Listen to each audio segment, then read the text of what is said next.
Bem, amigos, bom dia. Eu costumo falar sobre os bastidores da política, mas muitas das vezes eu evito falar nomes porque algumas pessoas se acham de direito, de se embrenhar na vida pública, porém não aceitam ser questionado publicamente. Ou seja, quem desenvolve a determinada postura mediante o público, ele deve se aceitar as críticas, não ofensas, as críticas, desde que seja de uma forma respeitosa. Vamos falar sobre os bastidores da política agora para a próxima eleição, precisamente dentro das casernas, dentro das polícias militares e também dentro do estado de Goiás, ao qual eu pertenço com muito orgulho. Eu sou suboficial da Polícia Militar e às vezes eu faço algumas análises políticas, as pessoas me dizem, mas pessoas não aceitam, né?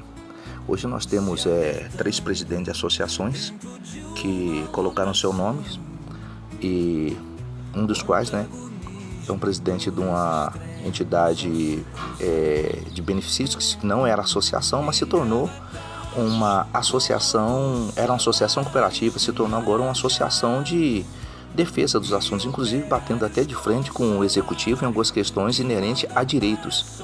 Não vou falar nome para que eu não possa, amanhã depois estar cometendo o crime, talvez, aquelas questões da falta de ética. É só um questionamento de posicionamento político. Se eu falo alguns nomes aqui, é porque eu tenho certeza que a pessoa não se achará no direito de querer, me intimidar, me amedrontar. Mas vamos aqui. Nós temos um coronel, que é da reserva, temos um coronel que é da ativa, temos um sargento que está na frente de uma associação e temos uma outra associação que até agora não se manifestou. Temos hoje 2 deputados, 2 oficiais, são 2 coronéis, um usa o nome de major, mas era major, se foi promovido a tenente-coronel, se não me engano. O primeiro tem um capital político aí, exercido no decurso do tempo, que veio com aquelas questões de falar e representar, a insatisfação daquelas pessoas que não concordam com a forma de que o executivo leva algumas demandas e os projetos que são os famosos jabutis, as caixinhas de maldade, como quer dizer, de todas as vezes se posicionou. Hoje ele anda meio calado, porque até então a maturidade dentro da política ela traz para as pessoas aquela questão de avaliar as consequências, avaliar as perdas e se compensa você comprar determinada briga. Temos um outro deputado, que é um deputado estadual, eleito, usando também algumas questões voltadas à caserna, mas que conseguiu seu capital político lá fora. O primeiro que eu falei, ele foi eleito com voto, da insatisfação, voto classista, e hoje ele conseguiu o seu capital político também fora, entre os professores, entre os grupos, os segmentos e também entre a sociedade. Representa muito bem porque faz aquela composição de parlamentar, que é a arte de falar pelos seus eleitores.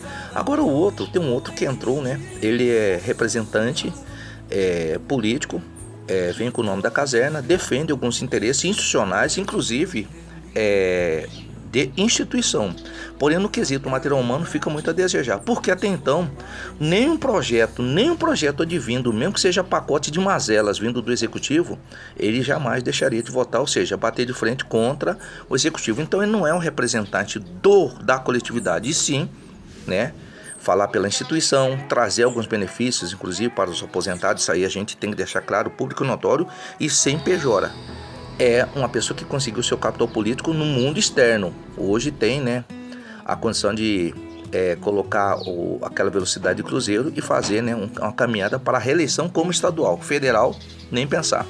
Agora, o primeiro que eu falei, eu achava que ele devia, colocar seu nome, seu peso, sua credibilidade e tentar vir federal, porque até então, hoje, não serão mais os interesses da coletividade, e sim o interesse, para mim, o interesse seu pessoal de permanecer, ou seja, comeu a carne não vai largar o osso, tá? É a maneira de falar, força de expressão. Agora vamos falar dos emergentes. Nós temos hoje um coronel, que é de uma entidade de associação, que outro, que veio, quando era representante, conseguiu fazer muitas coisas.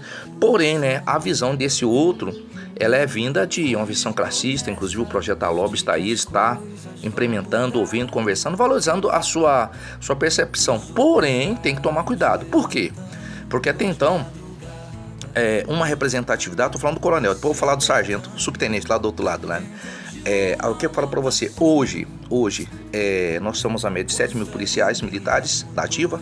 Nós temos os militares, vamos falar que nós temos a média de mais 30 mil policiais militares, juntando com suas famílias, porém nós não temos hoje uma hegemonia, um pensamento de coletividade, porque até então, quando alguém aposenta, alguém chega nos bastidores dos municípios, eles vão fazer o quê?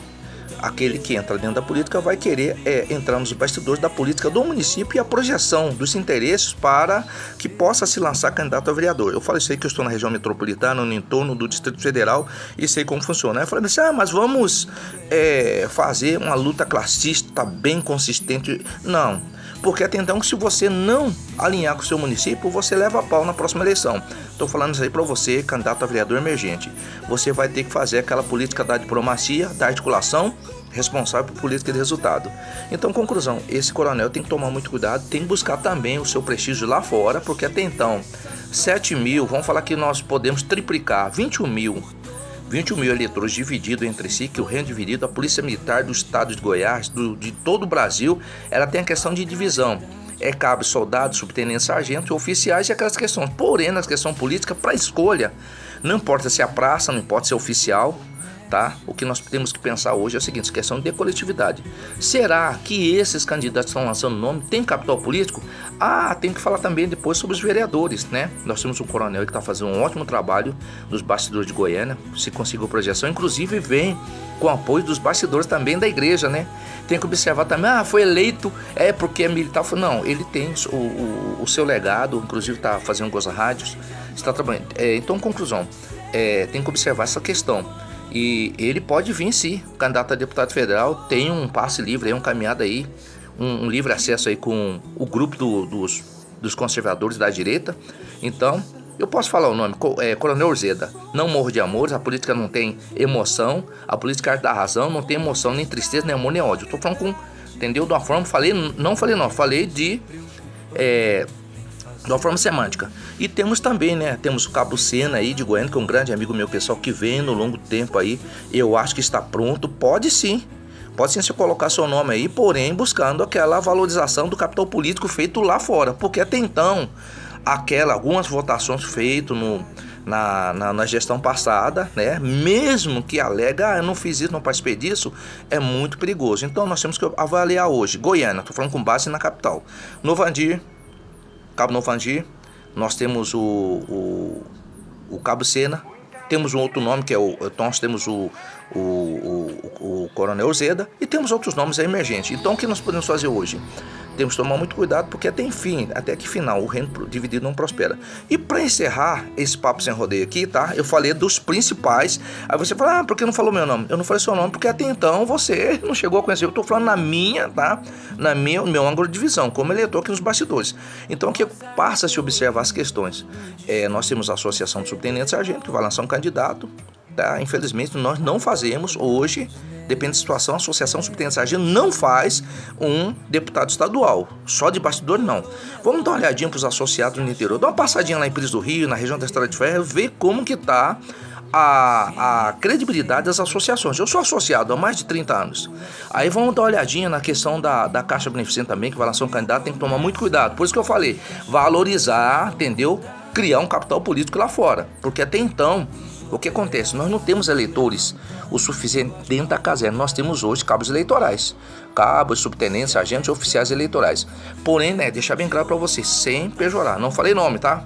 Aí com relação à Associação dos Oficiais, o projeto que versa sobre a lobby, que é sobre o projeto da promoção, né, do projeto da readequação de carreira, é um projeto que valoriza o capital político, sem a gente deixar de falar. Agora eu falo da ACS também. Gilberto Cândido de Lima, que é o representante da associação, falo o nome com clareza, muito respeito, tá? Admiração, tive muita divergência, questão de pensamento. O Gilberto Cândido de Lima, ele tem um livre acesso, inclusive tem um apoio até, né? Se conseguiu o apoio dos bastidores do pessoal do episcopado, das igrejas, é uma pessoa que tem um livre acesso. Não sou eleitor, inclusive não sou eleitor, eu estou falando de uma forma genérica. Então, a Deus, a pátria, a família, deixa só para encerrar. Jesus entrado montado no seu jumento, um jumentinho entrando na entrada triunfal de Jerusalém, no domingo de Ramos, o povo aclamava: esse é o Messias, Hosana, esse é que vem o nome do Senhor. Uma semana depois, essas mesmas pessoas diziam: crucificam. Toma cuidado, que a política não tem amor nem ódio. A política é a arte da razão, da diplomacia. As minhas